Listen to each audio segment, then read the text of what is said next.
তিন ব্যক্তির পাপ কখনো লেখা হয় না। রাসূল সাল্লাল্লাহু আলাইহি ওয়াসাল্লাম বলেন, তিন ব্যক্তির থেকে কলম উঠিয়ে নেওয়া হয়েছে, অর্থাৎ তাদের পাপ লেখা হয় না। ঘুমান্ত ব্যক্তি যতক্ষণ না সে জেগে ওঠে, অপ্রাপ্ত বয়স্ক শিশু যতক্ষণ না সে বালেগ হয়, পাগল ব্যক্তি যতক্ষণ না সে সুস্থ হয়।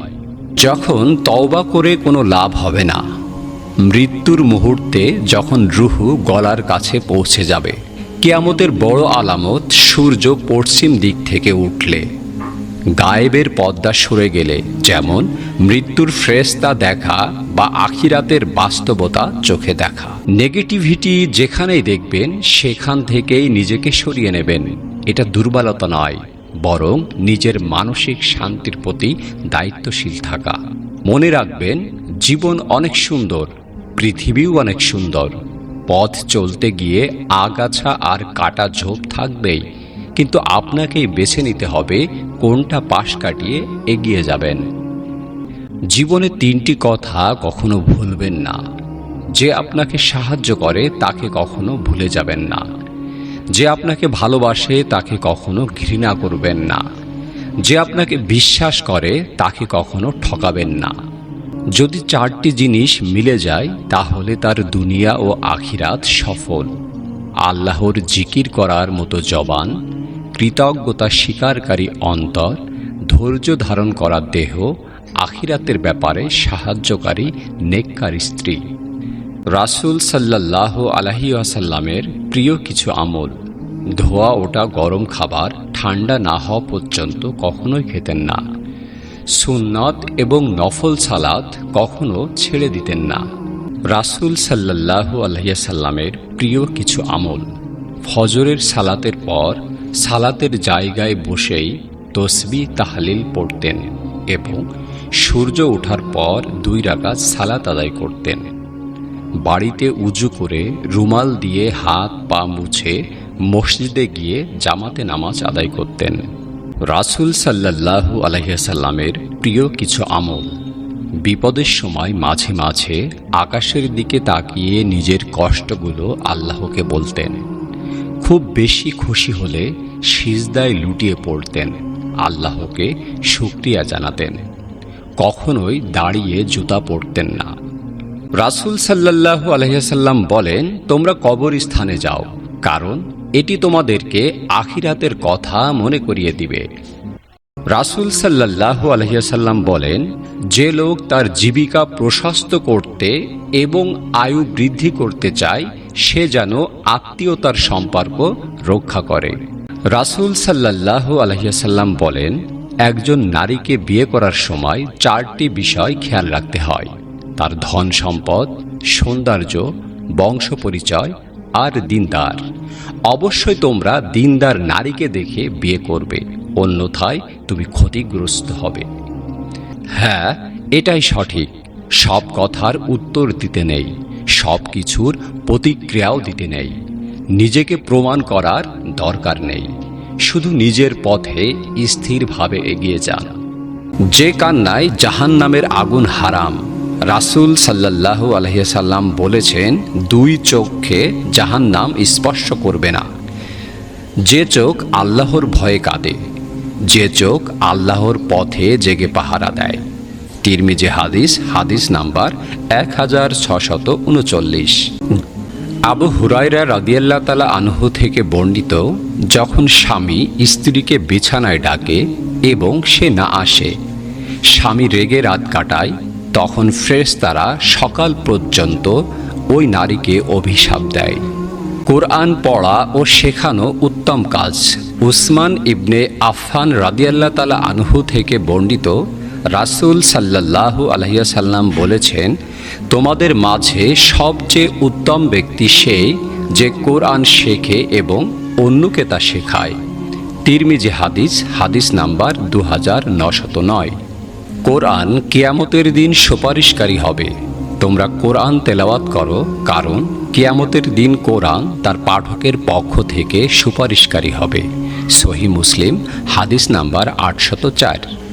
পাপ থেকে বিরত থাকার সহজ কিছু উপায়: আল্লাহর ভয় তাকওয়া অন্তরে জাগ্রত রাখা, 5 ওয়াক্ত নামাজ কায়েম করা, খারাপ সঙ্গ ত্যাগ করা, সৎ সঙ্গ গ্রহণ করা। আল্লাহ সব কিছুই দেখেন এ কথা স্মরণ রাখা, নিয়মিত তওবা ও ইস্তেগফার করা। 10টি সহজ সুন্নাত: সালামের অভ্যাস, মেসওয়াক ব্যবহার করা, ডান দিক দিয়ে কাজ শুরু করা, খাবার আগে ও পরে হাত ধোয়া, খাওয়ার সময় বিসমিল্লাহ বলা এবং ডান হাতে খাওয়া, ঘুমানোর আগে উজু করা, ঘুমানোর আগে 3 কুল পড়া, হাসির পর আলহামদুলিল্লাহ বলা, নামাজের জামাতে শরিক হওয়া, বাড়ি প্রবেশে সালাম দেওয়া। রাসূল সাল্লাল্লাহু আলাইহি ওয়াসাল্লাম বলেন, যে ব্যক্তি কোরআন পড়ে, তা শেখে এবং তার অনুযায়ী আমল করে, কিয়ামতের দিন তার পিতামাতাকে এমন একটি মুকুট পরানো হবে যার আলো সূর্যের আলো থেকেও উজ্জ্বল হবে। কোরআন ও রোজা কিয়ামতের দিন সুপারিশ করবে। রোজা ও কোরআন কিয়ামতের দিন বান্দার জন্য সুপারিশ করবে। রোজা বলবে, হে আমার প্রতিপালক, আমি তাকে খাদ্য ও কামনা থেকে বিরত রেখেছি, তাই তার জন্য সুপারিশ গ্রহণ করুন। কোরআন বলবে, আমি তাকে রাতে ঘুম থেকে বিরত রেখেছি, তাই তার জন্য সুপারিশ গ্রহণ করুন, অতঃপর তাদের সুপারিশ গ্রহণ করা হবে। কোরআনের প্রতিটি অক্ষরের জন্য 10 গুণ সওয়াব। যে ব্যক্তি আল্লাহর কিতাব থেকে একটি অক্ষর পাঠ করে, তার জন্য একটি সওয়াব রয়েছে এবং প্রতিটি সওয়াবের জন্য 10 গুণ প্রতিদান রয়েছে। আমি বলি না যে আলিফ লাম মিম একটি অক্ষর, বরং আলিফ একটি অক্ষর, লাম একটি অক্ষর এবং মিম একটি অক্ষর। তিরমিজি হাদিস, হাদিস নাম্বার 2910। প্রচলিত কিছু হারাম কাজ যা প্রতিনিয়ত হচ্ছে: গান শোনা, সুদ খাওয়া, মদ খাওয়া ও জুয়া খেলা, পুরুষের স্বর্ণ ব্যবহার করা, আত্মহত্যা করা, স্ত্রীকে প্রহার করা, আল্লাহর নাম ছাড়া অন্য কারোর নামে পশু জবাই করা, শরীরে ট্যাটু আঁকা, হস্তমৈথুন সম্পূর্ণ হারাম। যেসব গুনাহ নেকি শেষ করে দেয়: কারো গীবত করা, কোনো কিছু সম্পর্কে ভবিষ্যৎ বলা, কাউকে নিয়ে মজা হাসি তামাশা করা, কোনো নির্দোষ ব্যক্তির উপর দোষ চাপিয়ে দেওয়া, গালি দেওয়া এবং কাউকে বদদোয়া দেওয়া। শয়তান যেভাবে আমাদের ধোঁকায় ফেলে, তুমি এখনো তরুণ, নামাজ পরে পড়লেও চলবে, সবাই তো খারাপ কাজ করছে, তুমি করলে দোষ কি? তুমি গুনাহগার, আল্লাহ তোমাকে কখনোই ক্ষমা করবেন না। তুমি তওবা করলে আবার তো গুনাহই করবে। তুমি ভালো হলে কি সবাই তোমাকে সম্মান করবে? জীবন পাল্টায় যে 3টি হাদিসে। আপনি জানেন আপনি সঠিক, তবুও তর্ক করবেন না। মানুষকে হাসানোর জন্য হলেও মিথ্যা বললে আপনার ধ্বংস অনিবার্য। দোয়া ইউনুস পড়ে দোয়া করলে তা কবুল হয়। 3 ধরনের বন্ধু বেছে নিন: যার কথায় আপনার জ্ঞান বাড়ে, যার উপস্থিতিতে আপনাকে আল্লাহর কথা মনে করিয়ে দেয়, যার আচরণ আপনাকে আখিরাতের কথা স্মরণ করিয়ে দেয়। 6 ব্যক্তির জন্য ফেরেশতারা সব সময় দোয়া করেন: উজু অবস্থায় ঘুমানো ব্যক্তি, সালাতের জন্য মসজিদে অপেক্ষারত ব্যক্তি, প্রথম কাতারে সালাত আদায়কারী ব্যক্তি, রাসূল সাল্লাল্লাহু আলাইহি ওয়াসাল্লামের প্রতি দুরূদ পাঠকারী ব্যক্তি, রোগী দেখতে যাওয়া ব্যক্তি, আল্লাহর রাস্তায় দানকারী ব্যক্তি। যাদের দোয়া কখনো বিফলে যায় না: অত্যাচারিত মজলুম ব্যক্তির দোয়া, মাতা পিতার দোয়া সন্তানের জন্য, রোজাদারের দোয়া ইফতারের সময়, মুসাফিরের দোয়া, রাত্রির শেষ তৃতীয়াংশের দোয়া, মুসলমান ভাইয়ের জন্য তার অনুপস্থিতিতে দোয়া।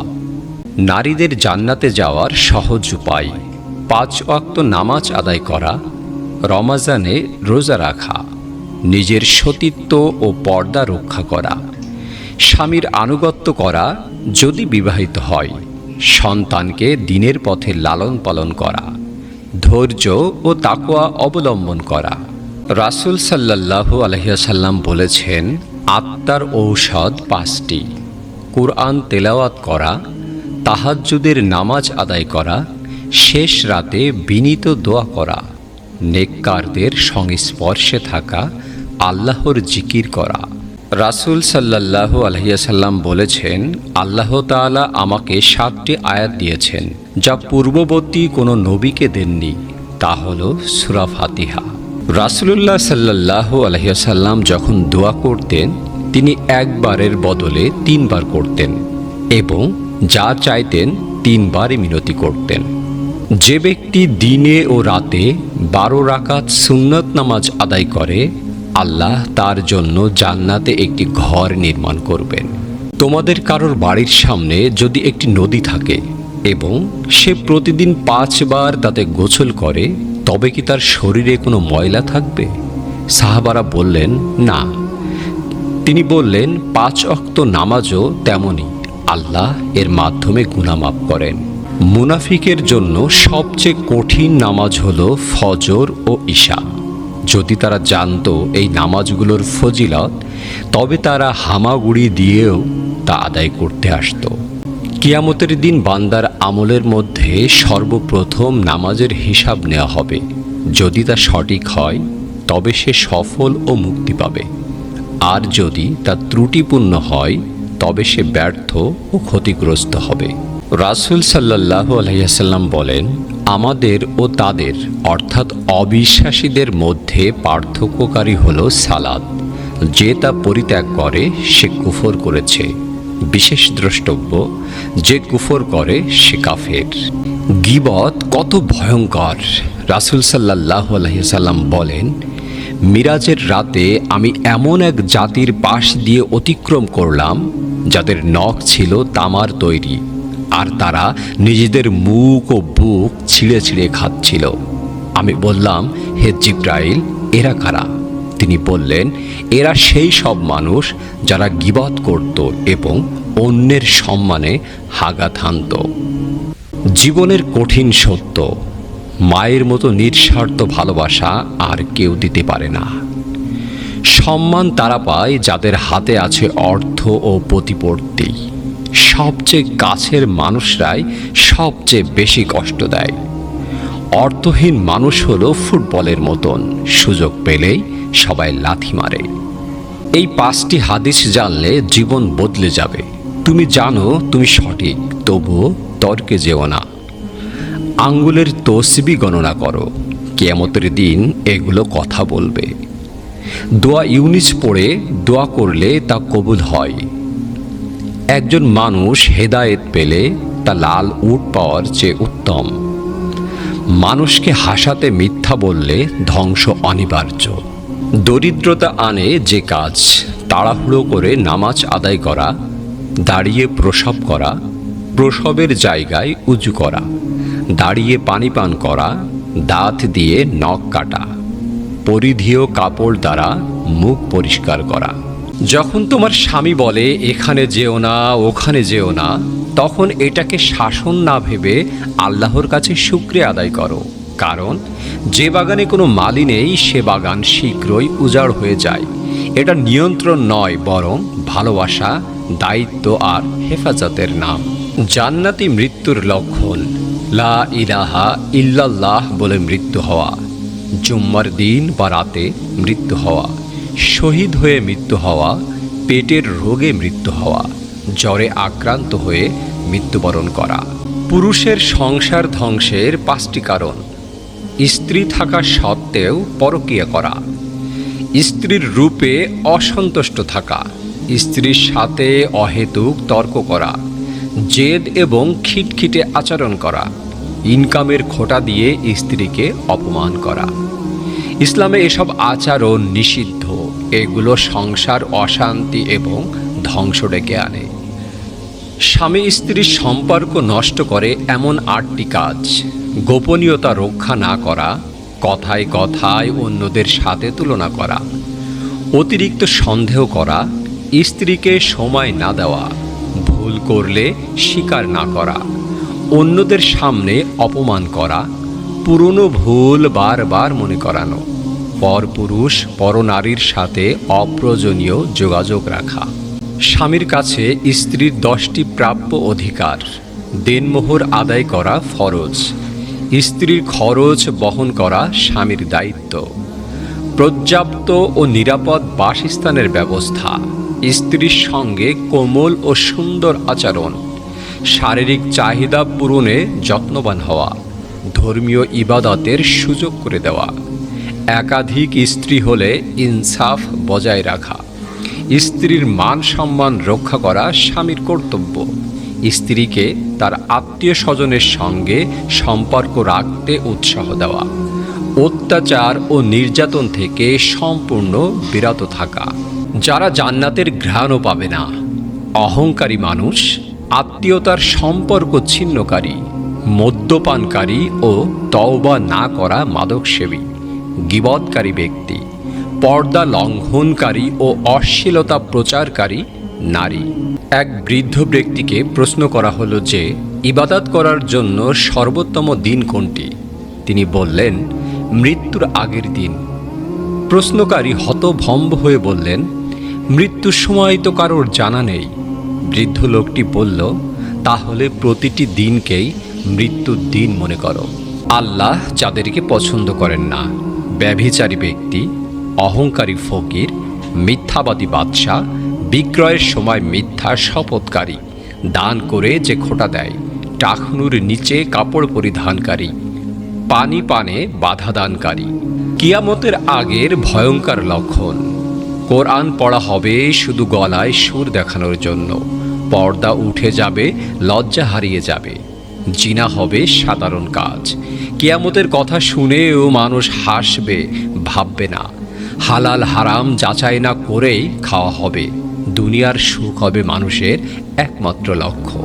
যে সকল মৃত্যুতে শহীদের মর্যাদা পাওয়া যাবে, যে প্লেগে মৃত্যুবরণ করে, পেটের অসুখে মৃত্যুবরণকারী, ডুবে যাওয়া ব্যক্তি, ধসে চাপা পড়া ব্যক্তি, আগুনে পুড়ে মারা যাওয়া ব্যক্তি, সফরে থাকা অবস্থায় মারা যাওয়া, সন্তান প্রসবের সময় মা মারা গেলে, জুলুম ও অত্যাচারে নিহত ব্যক্তি। উলঙ্গ হয়ে গোসল করলে কি হয়? লজ্জা কমে যায় ধীরে ধীরে, ঈমান দুর্বল হয়ে যায়। শয়তান মানুষের লজ্জা স্থানের দিকে তাকায়, হাদিসে এসেছে, তাই সতর্ক থাকা জরুরি। রিজিকের বরকত কমে যায়, গুনাহের প্রবণতা বৃদ্ধি পায়। পিরিয়ডের সময় মেয়েদের যেসব কাজ করা উচিত নয়, সহবাস করা, উপুর হয়ে শোয়া, ভারী জিনিস তোলা, অতিরিক্ত ব্যায়াম করা, জোরে চিৎকার করা, পানি কম পান করা, লবণ বেশি খাওয়া, খালি পেটে থাকা। স্বামী স্ত্রী যেভাবে ঘুমানো সুন্নত, এক বালিশে মাথা রেখে ঘুমানো সুন্নত।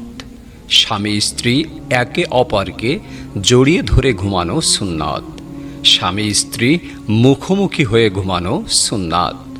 আল্লাহর জন্য একত্রিত হয়েছেন, তার জন্য শুকরিয়া আদায় করা সুন্নাত। পুরুষের হরমোন বাড়াতে খাবেন 2 থেকে 3 কোয়া কাঁচা রসুন, 5 থেকে 6টি কাঠবাদাম, 5টি কিশমিশ, 1 থেকে 2টি এলাচ, 2 থেকে 3টি লবঙ্গ, 1 গ্লাস গরুর দুধ, 1টি সিদ্ধ ডিম। সত্যিকারের পুরুষ কখনো এই কাজগুলো করে না। সত্যিকারের পুরুষ কখনোই স্ত্রীর সাথে রাগ ও জেদ করে না। সত্যিকারের পুরুষ স্ত্রীর সাথে কখনোই তর্ক করে না। সত্যিকারের পুরুষ কখনোই তার স্ত্রীর রূপ দেখে অসন্তুষ্ট থাকে না। সত্যিকারের পুরুষ যে স্ত্রী থাকার পরও একাধিক প্রেম করে না। সত্যিকারের পুরুষ কখনোই সংসারের দায়িত্ব পালন করতে অবহেলা করে না। স্ত্রীদের যে বদ অভ্যাস ইসলাম পছন্দ করে না, স্বামীর হক আদায় না করা, স্বামীর সাথে রাগ করে থাকা, স্বামীর কথা না শোনা, স্বামীর সাথে উচ্চ স্বরে কথা বলা, স্বামীর ইচ্ছার বিরুদ্ধে কাজ করা, ইনকাম নিয়ে খোঁটা দেওয়া। যাদের ঘরের স্ত্রী আস্তে আস্তে কথা বলে, স্বামীর সাথে ভালো ব্যবহার করে, কিছুটা লাজুক প্রকৃতির হয়, পর্দা মেনে চলে, স্বামীর দেয়া সব কিছুতেই সর্বদা শুকরিয়া আদায় করে, সেই স্বামী হলো পৃথিবীর শ্রেষ্ঠ সুখী মানুষ। মানুষের আসল পরিচয়। অহংকার বলে দেয় কত টাকা আছে, ব্যবহার বলে দেয় পরিবার কেমন, কথার ধরন বলে দেয় মানুষ কেমন, তর্ক বলে দেয় কত জ্ঞান আছে, চোখ বলে দেয় কি উদ্দেশ্য, শরীর বলে দেয় কতটা পরিশ্রম করে, হাসি বলে দেয় কতটা দুঃখ আছে। সবচেয়ে সুখী মানুষকে চিনুন যার কোনো ঋণ নেই, যিনি শাক ভাতেও সন্তুষ্ট, যার মধ্যে কোনো লোভ নেই, যিনি বিশ্বাসী এবং পরোপকারী, যার মধ্যে কোনো ধরনের হিংসা নেই, যিনি অন্যের সুখ দেখে সুখী হন এবং অন্যের দুঃখ দেখে কষ্ট অনুভব করে।